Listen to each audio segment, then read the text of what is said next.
Well, we're now joined by Evaristo Kumbane from Maputo with the latest developments on the ground. Great to have you with us.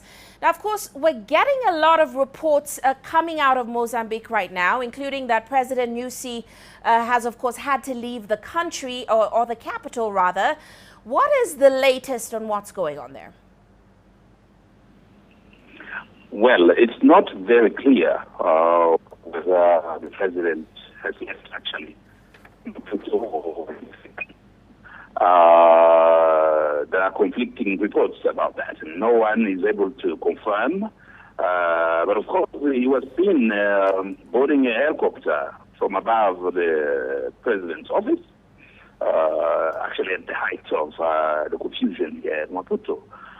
He left for an unknown location. Up to now, nobody is able to confirm.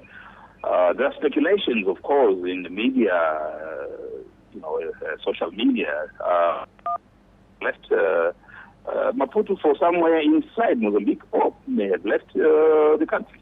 But I doubt he has left the country. He may be somewhere outside Maputo, maybe. We don't know why he may have done so.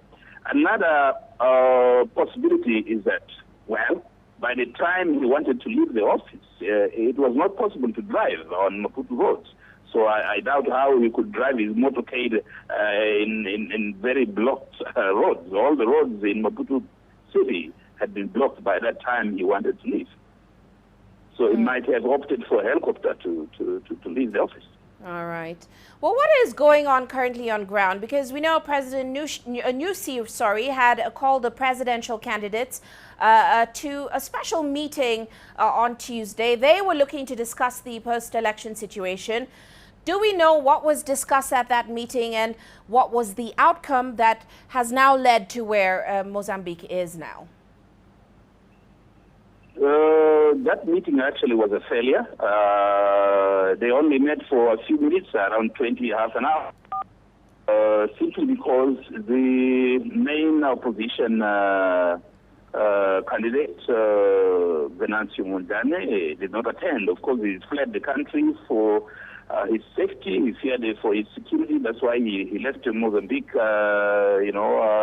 immediately after the results were announced by the National Elections Commission. So he was not there at the meeting. And the leader of Renamo, which is another opposition party, suggested to the president to postpone that meeting because it would not yield any tangible results without the presence of the main contender.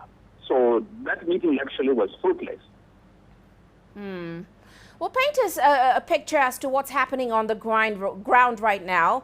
How are business activities affected right now in the country, and of course with the rest of the region? Actually, since this wave of protests began, today was the worst day in terms of impact. Impact on the economy, impact on the livelihoods of the people. The impact on everything. No port, no airport, no toll gate, nothing worked. So all roads, the railways had been blocked, completely blocked. So it was really the worst. It was also a bit violent. Violent in the sense that people were reacting to the police behavior, because the way the police have been behaving, actually, they've been attacking with no reason. They've been attacking the protesters everywhere with tear gas, with live bullets, and actually some of the protesters were even deliberately knocked off by armored vehicles on the road. There's one instance of a woman who was knocked off by an armed vehicle. But the way we see the video, it was really an intentional act by the army. So there is a big fight now between the protesters and the police. The relationship between the police and the ordinary people is really, really, really bad. They look at each other as enemies. People are now very angry at the police. They don't trust the police.